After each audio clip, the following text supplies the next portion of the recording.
Class 7th का chapter number 4 ऊष्मा। इस वीडियो में हम पार्ट 3 कवर करेंगे। तो आइए अब हम शुरू करते हैं। बच्चों, मान लीजिए हमारे पास ये आग है और हम इस आग के ऊपर एक बर्तन रख देते हैं।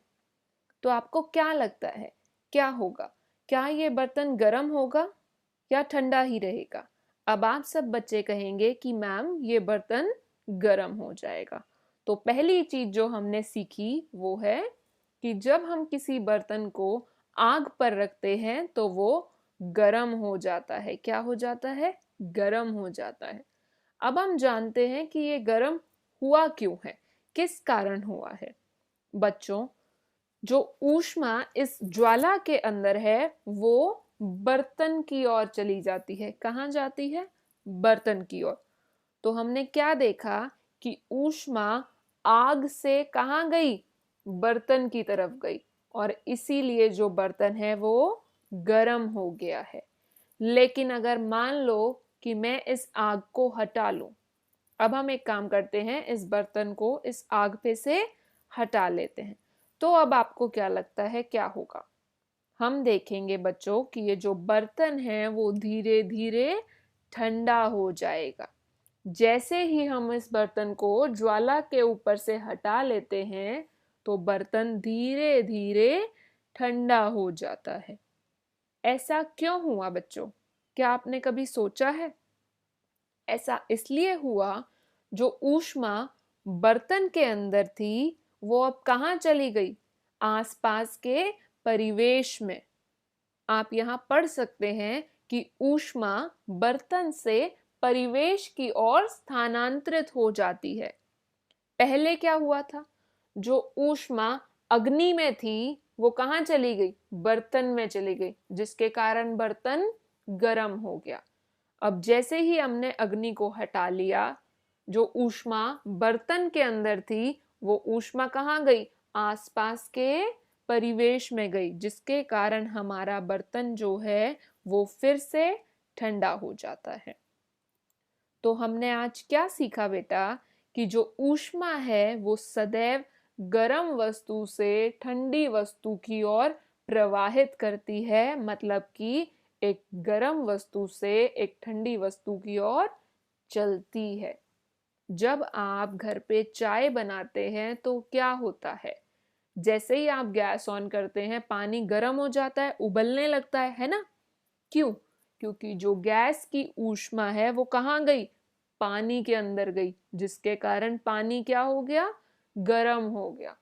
और जब आप उस चाय को छान कर एक कप में रख देते हैं, कुछ देर बाद वो चाय ठंडी हो जाती है। क्यों? क्योंकि उस चाय के कप की ऊष्मा उसके आसपास के परिवेश में उड़ जाती है। कैसे? भाप बन के। ठीक है, तो अब हम बढ़ते हैं बच्चों हमारे आज के इम्पोर्टेंट टॉपिक पे, जो कि है ऊष्मा का स्थानांतरण। अब हम जानते हैं कि ऊष्मा का स्थानांतरण क्या होता है। जब ऊष्मा एक स्थान से दूसरे स्थान जाती है तो हम उसे ऊष्मा का स्थानांतरण कहते हैं। ऊष्मा के स्थानांतरण की 3 विधियां हैं।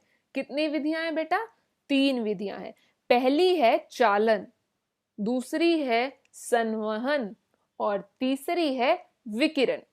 अब हम आज की इस वीडियो में इन तीनों विधियों के बारे में एक एक करके थोड़ा और डिटेल में जानेंगे। तो आइए हम आज का टॉपिक शुरू करते हैं।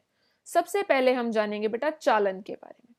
मान लीजिए हमारे पास ये आग है और इस आग के अंदर हमने एक लोहे का डंडा लिया।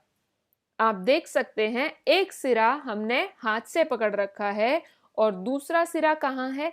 आग के अंदर है। तो क्या होगा? धीरे धीरे जो ऊष्मा है बेटा वो आग से कहाँ चली जाएगी? लोहे पे चली जाएगी। कहाँ जाएगी? लोहे के दूसरे सिरे पे। और उससे क्या होगा? पूरा का पूरा लोहा जो है वो गर्म हो जाएगा। और अगर अब आप इस लोहे को हाथ से पकड़ने की कोशिश करेंगे तो आपका हाथ जल जाएगा, है ना? सभी बच्चे जानते हैं कि ऐसा ही होगा। लेकिन क्या आप जानते हैं कि ऐसा क्यों होगा? मान लीजिए मैं एक और उदाहरण ले लेती हूँ। कभी आपने गैस पे तवा या कोई भी बर्तन रखा हो, तो आप देखते हैं कि जब तवा या कोई भी बर्तन जैसे कि कढ़ाई है, वो धीरे धीरे पूरी गर्म हो जाती है। और अगर अब आप उस कढ़ाई को पकड़ेंगे अपने हाथों से, तो आपके हाथ क्या है, जल सकते हैं। क्यों? क्योंकि जो ऊष्मा है वो आग से कढ़ाई की ओर चली गई है। तो अब हम बात करेंगे बेटा चालन विधि के बारे में। वह प्रक्रम जिसमें ऊष्मा किसी वस्तु के गर्म सिरे से ठंडे सिरे की ओर स्थानांतरित होती है, उसे हम चालन कहते हैं। मतलब कि वह प्रक्रम जिसमें ऊष्मा एक गर्म सिरे से ठंडे सिरे की ओर जाएगी, तो उसे कहा जाएगा चालन। और ठोस पदार्थों में ऊष्मा चालन के प्रक्रम द्वारा ही स्थानांतरित होती है, जैसा कि आप इस फोटो में देख सकते हैं। ये हमने गैस पे एक बर्तन रखा है, तो ये बर्तन क्या होगा, धीरे धीरे गर्म होगा। अभी ये बर्तन ठंडा था, गैस पे रखते ही बर्तन क्या होगा, गर्म हो जाएगा। और धीरे धीरे पूरा का पूरा जो बर्तन है उसमें ऊष्मा फैल जाएगी, जिसके कारण इसका हैंडल भी गर्म हो जाएगा।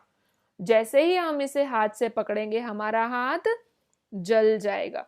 तो चालन विधि के बारे में हमने सीखा कि जो चालन विधि है वो ठोस पदार्थों में देखी जाती है।